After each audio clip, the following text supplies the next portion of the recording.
नमस्कार दोस्तों, स्वागत है आपका इफेक्टिव स्टडी यूट्यूब चैनल पर। तो इस वीडियो के माध्यम से मैं आपको जल प्रदूषण के बारे में बताने वाला। हमारे पिछले वीडियो में हमने प्रदूषण क्या होता है इसके बारे में आपको बताया। अब हम एक एक करके सभी प्रदूषणों को अच्छे से समझेंगे तथा इसके जो भी एमसीक्यू क्वेश्चन होते हैं उनको भी हम करेंगे। तो आइए पढ़ते हैं जल प्रदूषण। जल जो है एक हमारा अमूल्य पदार्थ है, क्योंकि जल जो है जीवन संभव, आज हमारा जीवन संभव है वो जल से। तो क्या होता है, जो जल है, जल में कुछ ऐसे अवांछित पदार्थ मिला दिए जाएं या मिल जाएं जिसके कारण जल की जो गुणवत्ता है ना वह कम हो जाए, यानी कि वह गंध आने लगे या उसका जो रंग है वो भी परिवर्तित हो जाए, तो उसका स्वाद जो है वो भी परिवर्तित हो जाए। तो इस प्रकार के जल को हम प्रदूषित जल कहेंगे तथा ऐसे प्रदूषण को हम जल प्रदूषण कहेंगे। तो जल प्रदूषण जो है वो काफी हानिकारक जो गंभीर बीमारियां होती हैं उनका भी कारण हो सकता है। तो आइए जानते हैं जल प्रदूषण के कारण। जल प्रदूषण होता क्यों है? तो उद्योगों द्वारा जो विभिन्न अपशिष्ट तथा हमारे घरेलू उपयोग वाले जो अपशिष्ट पदार्थ हैं, यदि वह नदियों, झीलों तथा तालाबों आदि में जाकर मिल जाए तो वहां का जल जो है प्रदूषित हो जाता है। तो हमारा पहला जो महत्वपूर्ण जल प्रदूषित करने वाला कारक जो है वो है उद्योग। उद्योगों के अलावा घरेलू अपशिष्ट। अब हम बात करते हैं नेक्स्ट। तो नेक्स्ट जो है मानव की जो दैनिक क्रियाएं। दैनिक क्रिया में हमारा नहाना धोना, कपड़े धोना, ये सब आ जाता है। तो नदी, तालाब आदि में कपड़े धोने, पशुओं को नहलाने, सीवेज लाइन का जो गंदा पानी होता है वो भी इसी में प्रभावित हो जाए तो इस प्रकार से भी हमारा जल प्रदूषित हो जाता है। तो मानव जो है वह भी जल प्रदूषित करने वाला प्रमुख कारक है। इसके अलावा क्या है कि अधिकांशतः अब प्रेजेंट की बात करें हम, तो हमारे जो किसान भाई हैं वो क्या करते हैं, अधिक से अधिक रासायनिक खादों का उपयोग करते हैं और रासायनिक खादों के साथ साथ कीटनाशक दवाओं का भी उपयोग कर रहे हैं।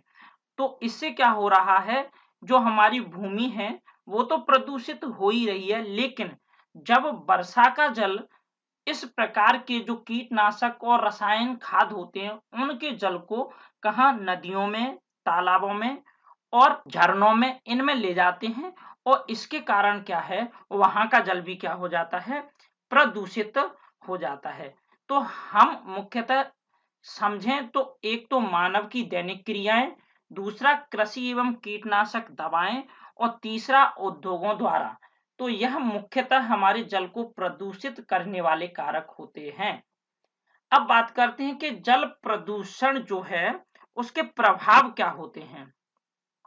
तो देखिए, प्रदूषित जल का जो प्रभाव है ना कि मानव, बाकी अन्य जीव जंतुओं पर, पेड़ पौधों पर भी पड़ता है। क्या होता है, प्रदूषित जल पीने से मानव को कई बीमारियां हो जाती हैं। हम आगे उन बीमारियों के बारे में भी जानेंगे। तो जल जनित जो बीमारियां होती हैं वो जल में उपस्थित जो सूक्ष्म जीव जैसे जीवाणु हैं, विषाणु हैं तथा अमीबा हैं, इनके कारण पेयजल के माध्यम से ये हमारे शरीर में प्रवेश करते हैं। और इसके अलावा एक महत्वपूर्ण रोग जो कि मलेरिया, यह हमारे एकत्रित जल में पनपते हैं। जो मादा एनाफिलीज मच्छर होता है वह हमारे मलेरिया का वाहक होता है। तो यह भी हमारे रोगों का प्रमुख कारण बनता है। अब बात करते हैं हम कि कौन कौन से ऐसे रोग हैं। तो हम समझ लेते हैं पैचिस, जैसे हम डिसेंट्री बोलते हैं। तो पैचिस जो है ना, अमीबा द्वारा, दरअसल अमीबा द्वारा होता है, लेकिन होता ये प्रदूषित जल पीने से है। इसके अलावा आपका अतिसार है, यह जीवाणु है लेकिन यह प्रदूषित जल के पीने से होता है। इसके अलावा टाइफाइड है, पीलिया है तथा हैजा, यह सभी जो हैं यह प्रदूषित जल से, इसके सेवन से करने होने वाले रोग होते हैं। अब थोड़ा सा हम नोट में एक चीज और याद रख लें, जो एकत्रित जल में जो मच्छरों की प्रजातियां होती हैं जैसे कि मादा एनाफिलीज, एडिस इजिप्टी, यह क्या करते हैं, यह मलेरिया तथा चिकुनगुनिया जैसे रोगों को फैलाने का या वाहक का कार्य करते हैं। अब बात करते हैं हम कि भूमिगत जल प्रदूषण का प्रभाव क्या होता है। तो देखिए, पेयजल जो हम पीने वाला जल होता है, यदि उसमें नाइट्रेट की अधिक मात्रा हो तो इससे क्या होता है कि जो हमारे नवजात शिशु होते हैं ना, उनमें हीमोग्लोबिन के साथ मिलकर यह मीथोमोग्लोबिन बनाता है। क्या बनाता है? मीथोमोग्लोबिन। इससे क्या होता है, जो हमारा ऑक्सीजन परिवहन होता है उसमें बाधा उत्पन्न होने लगती है और इस बाधा उत्पन्न होने से जो नवजात शिशु हैं उनकी मृत्यु भी हो सकती है। इसीलिए इस रोग को हम क्या कहते हैं, या तो ब्लू बेबी सिंड्रोम कहते हैं या मिथेमोग्लोबिनोमिया कहते हैं। तो इस प्रकार से जो हमारे भूमिगत जल, जो प्रदूषित जल है, उसका भी हमारे जीवन पर प्रभाव पड़ता है। अब हम समझते हैं एक दो पॉइंट और हैं जो कि महत्वपूर्ण हैं। यदि फ्लोराइड की अधिकता हो तो यदि जल में फ्लोराइड की अधिकता होती है तो जो फ्लोरोसिस नामक रोग है वह हो जाता है। इस रोग में क्या होता है, दांत एवं हड्डियां जो हैं वो कमजोर हो जाती हैं। इसके अलावा हमारे भारत के कुछ राज्यों में आर्सेनिक की अधिकता पाई जाती है भूमिगत जल में। तो क्या होता है, जो आर्सेनिक है एक हानिकारक खनिज होता है। तो आर्सेनिक के ज्यादा मात्रा होने से यदि उस जल का सेवन किया जाए तो हमें ब्लैक फुट नामक रोग हो जाता है। तो ये आपको याद रखने हैं कि ब्लैक फुट किसकी अधिकता से होता है, आर्सेनिक। फ्लोरोसिस किसकी अधिकता से, फ्लोराइड की। ठीक है ना। अब हम इन रोगों से बचाव किस प्रकार से कर सकते हैं, तो आइए समझते हैं।